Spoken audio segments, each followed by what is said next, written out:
मेरे सभी प्यारे सम्मानित मित्रों को मेरा प्यार भरा नमस्कार। मित्रों, मैं डॉक्टर एस के शर्मा, अस्थि रोग विशेषज्ञ, आज आपसे जंघे की हड्डी के टूटने के बारे में बात करना चाहता हूँ। मित्रों, हमारी जंघे की हड्डी को हम लोग फीमर कहते हैं। ये फीमर हड्डी जब हम सभी में टूट जाती है तो हमारा चलना फिरना बिल्कुल से तुरंत बंद हो जाता है।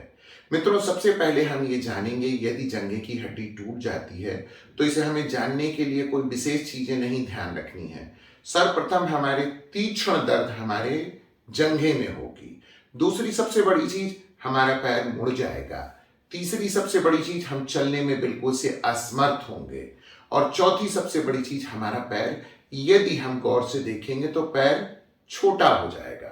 साथ ही साथ हमें अपने पैर में किसी भी प्रकार की हरकत करने पर बहुत तेज दर्द का अनुभव होगा। तो मित्रों, सर्वप्रथम तो हम ये जानना ही हमारे लिए बड़ा आसान है कि हमारे जंघे की हड्डी टूटी है कि नहीं टूटी है। और यदि टूट गई है तो मित्रों, सबसे पहले हम ध्यान ये देंगे कि हम अपने जंघे की हड्डी को हिलने ना दें। इसका मतलब होता है इमोबिलाइज द फ्रैक्चर, मतलब हम अपने पैर को किसी भी स्प्लिंट मतलब किसी बाहरी चीज के सहारे से बांध देंगे जिससे हमारे पैर में हरकत ना हो। इससे फायदा क्या होगा मित्रों? सबसे बड़ी चीज, जब हड्डी टूटती है तो उसके दो एंड्स, बहुत शार्प एंड भी टूट के हो सकते हैं। तो कई बार यदि हमारी हड्डी जितनी घूमेगी, पहली चीज तो हमें दर्द होगी। दूसरी चीज, ये हमारे वाइटल्स ऑर्गन को भी नुकसान पहुंचा सकती है, क्योंकि इसी जंघे से हमारी नसें जाती हैं, हमारी धमनियां जाती हैं, तो यह नुकसान ना पहुंचे। और यदि अगर हमारे पैर की हड्डी बहुत हिलेगी तो कई बार हमारे फैट एम्बोलिज्म के भी चांसेस बढ़ जाते हैं। दूसरी चीज, यदि जंघे की हड्डी टूटती है तो मित्रों, तकरीबन 2 से 3 यूनिट तक का ब्लड, यदि पैर हमारा बहुत हिल रहा है तो वो all of sudden acute loss होगा।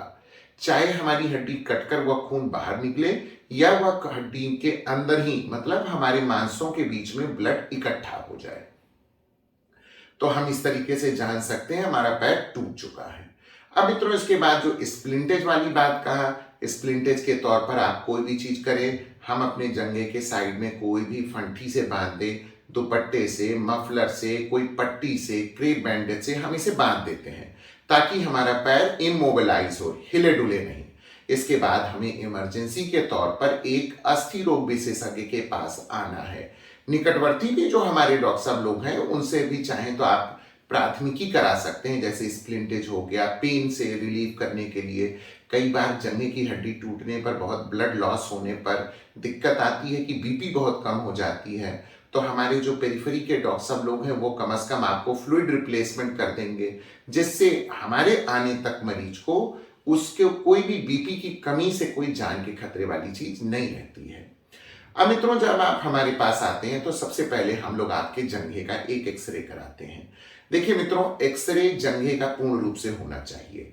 कई बार ऐसा होता है मित्रों, आप जो एक्सरे लाते हैं और जंघे की जहां टूटा है ठीक उसी की पिक्चर लोग लेके भेज देते हैं। अब प्रॉब्लम ये आती है कि जंघा टूटने का मतलब सिर्फ नहीं है कि अकेला जंघा टूटे। ये जंघा नीचे की हड्डी, उसके कॉन्डाइल से भी टूट सकती है, या इसके ऊपर जहां हमारे फीमर हड्डी का गर्दन और उसकी गोले होते हैं वहां से भी टूट सकती है।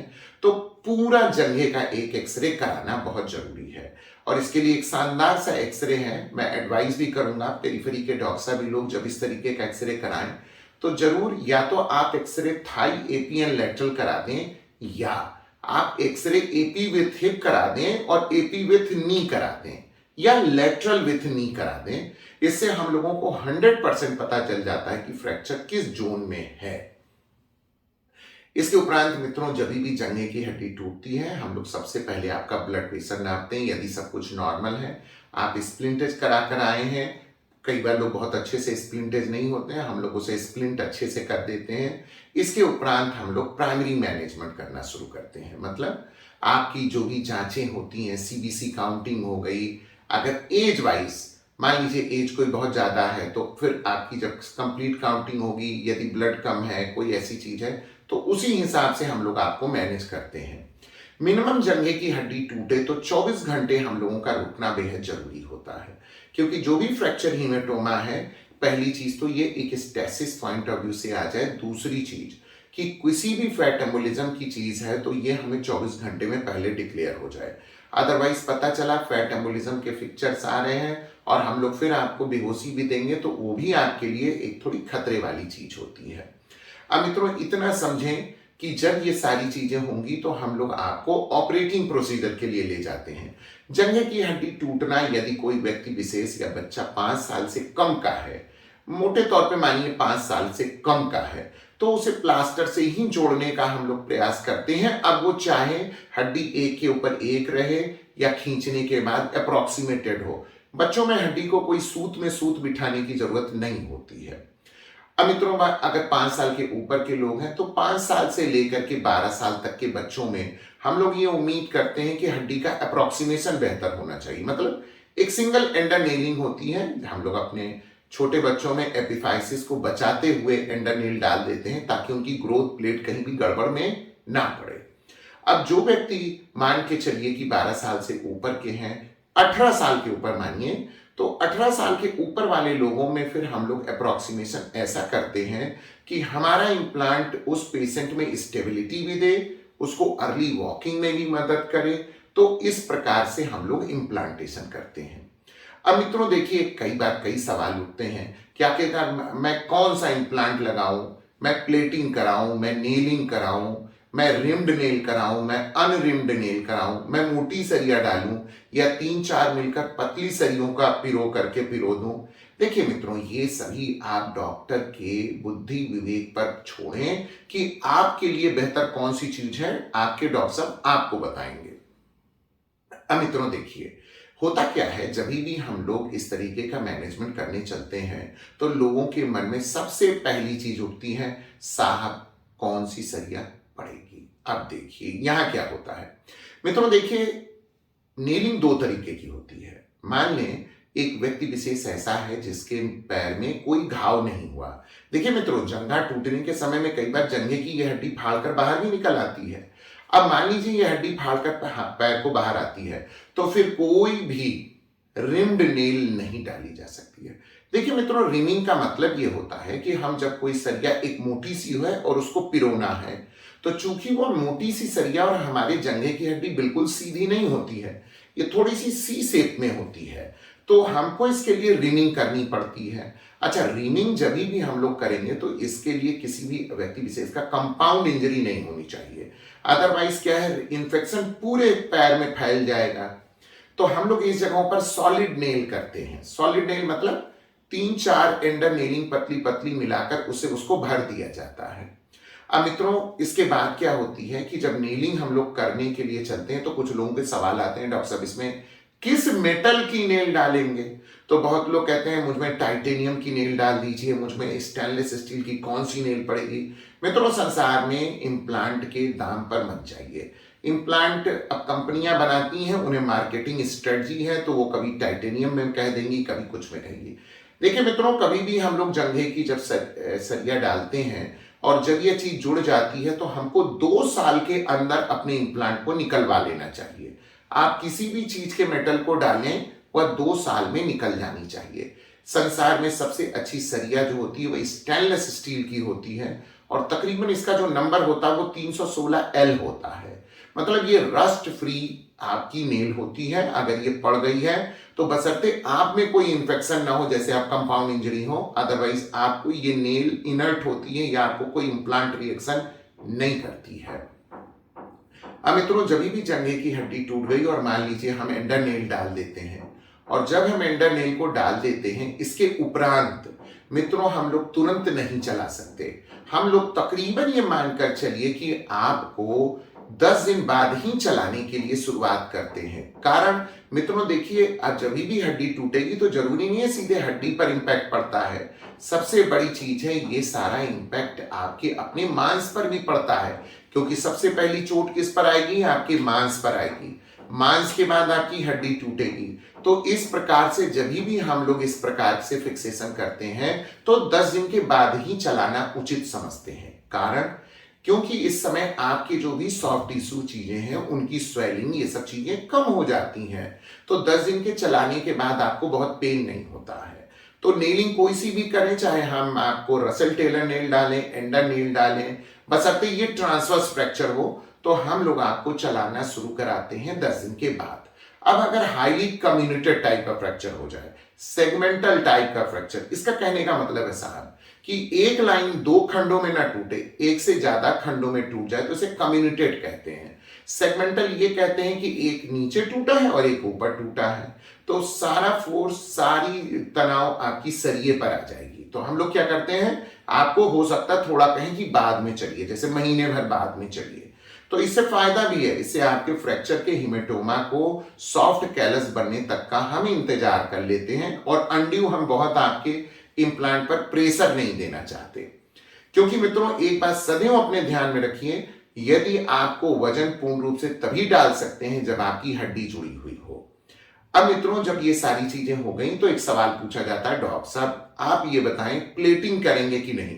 देखिए मित्रों, फीमर में प्लेटिंग या किसी भी हड्डी में जब प्लेटिंग होगी तो चीरा लगेगा।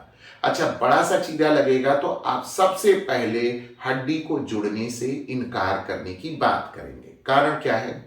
देखिए मित्रों, हमारे शरीर में जितने भी सॉफ्ट टिश्यू हैं या हमारा जो ये स्केलेटल टिश्यू है, ये सबसे ढीठ टिश्यू है, ये जल्दी नहीं हिलक करता है। देखिए चमड़े पर यदि एक चीरा लग जाए तो ये जल्दी जुड़ जाएगा, आपको 10 दिन में टाके काट दिए जाएंगे।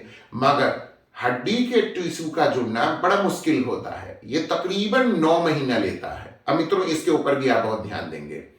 बहुत लोग कहते हैं कि हम आपको 10वें दिन चला देंगे, आप दौड़िए, ये करिए, वो करिए। नहीं मित्रों, कतई नहीं। देखिए 9 महीने आपका बिल्कुल से राइट टाइम लगता है जुड़ने में, क्योंकि किताबें ये कहती हैं यदि आप 9 महीने में नहीं जुड़े हैं तब हम आपको नॉन यूनियन घोषित करेंगे। अब मित्रों यदि आपको किसी भी डॉक्टर ने ऑपरेशन किया है, और कई बार लोग थोड़े परेशान होते हैं और हमारे पास चले आते हैं, डॉक्टर साहब देखिए सही है कि नहीं, तो मैं उसे एक बात कहता हूं, जो भी इम्प्लांटेशन है आप 9 महीने तक रुकेंगे। हाँ, 9 महीने के पहले एक छोटा सा ऑपरेशन, रसेल टेलर वाली नेलिंगों में थोड़ी दिक्कत आती है, चूंकि उनका इम्पैक्ट जो होता है वो फर्स्ट डे से नहीं हो पाता, क्योंकि हम लोग प्रॉक्सिमल डिस्टल लॉक कर देते हैं। तो दिक्कत ये आती है, हमको प्रॉक्सिमल स्क्रू रिमूव करनी पड़ती है। तो मित्रों ऐसे कंडीशन हो सकता है तीसरे महीने, चौथे महीने में हम प्रॉक्सिमल स्क्रू को रिमूव कर दें। अब इसके बाद जो एंडर नेलिंग होती है मित्रों, इसमें एक थोड़ा सा फायदा होता है, ये फ्लेक्सिबल नेल होती है। अच्छा, इसको लॉक करने की जरूरत नहीं पड़ती है, अनावश्यक आपको एक्स्ट्रा पिथ नहीं मुझे करना पड़ता है। तो इससे फायदा एक ये भी होता है, ऑन द फर्स्ट डे से ही आप इसमें कंप्रेशन शुरू हो जाता है, चाहे वो कम्युनिटेड भी हो, क्योंकि वो जॉब ऑफ मूवमेंट बहुत ज्यादा नहीं होता, बहुत थोड़ा सा मूवमेंट हो पाता है। तो इस प्रकार से मित्रों हमको रसेल टेलर नेलिंग के मुकाबले एंडर नेल में ये सुविधा मिलती है।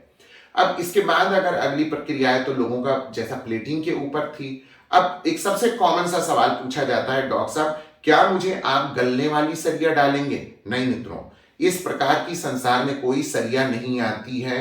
मैं पूरे ऑर्थोपेडिक की तरफ से आपको हाथ जोड़कर ये विनती करता हूं, ये सवाल आप किसी डॉक्टर से मत पूछा करें कि मुझको गलने वाली सरिया डाल दीजिए। नहीं साहब, गलने वाली कोई सरिया इस संसार में नहीं आती है कि डाल दिया और वो गल गई। नहीं, आपको स्टेनलेस स्टील की सरिया, टाइटेनियम की सरिया आती हैं, जिन्हें डालना है और 2 साल के बाद निकाल देना है, चाहे वो प्लेटिंग हो चाहे वो आपकी अपनी नेलिंग हो। तो ये चीजें हैं मित्रों। अब इसके बाद जो सबसे सामान्य सवाल आता है, डॉक्टर साहब मैं कितने दिन में जुड़ूंगा? हाँ मित्रों, ये सवाल ये है कि आप 9 महीने तक में भरपूर जुड़ जाएंगे। ये 9 महीना मैं उन लोगों के लिए कह रहा हूं जो एक सिंपल फ्रैक्चर है, ट्रांसवर्स फ्रैक्चर है, हाईली कम्युनिटेड नहीं है, उनमें कोई एसोसिएटेड दिक्कतें नहीं है, जैसे डायबिटीज नहीं है, बीपी नहीं है, थायराइड नहीं है, ऐसे लोग अपने 9 महीने में जुड़ेंगे। यदि एसोसिएटेड ये रिस्क फैक्टर, थायराइड है, आपको डायबिटीज है, आप बीपी के पेशेंट हैं, तो आप ये मानकर चलिए, या आपको पेट की कोई बहुत बीमारियां हैं, आप पहले से ही माल नरिस्ट हैं, तो आप 9 महीने में नहीं जुड़ेंगे, आप डिलेड यूनियन में जाएंगे। डिलेड मीन्स ही देरी हो गई, मतलब आप साल भर इंतजार करेंगे।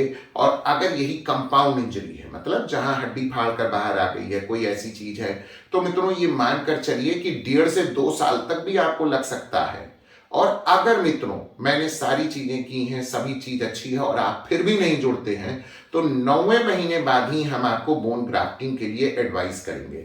बोन ग्राफ्टिंग का मतलब ये हुआ कि यदि कोई चीज अपनी जगह नहीं जुड़ी तो हम लोग के लिए क्रश से आपकी हड्डी का टुकड़ा निकालते हैं, उसे क्रश करते हैं और उसे आपके फ्रैक्चर के इर्द गिर्द डाल दिया जाता है।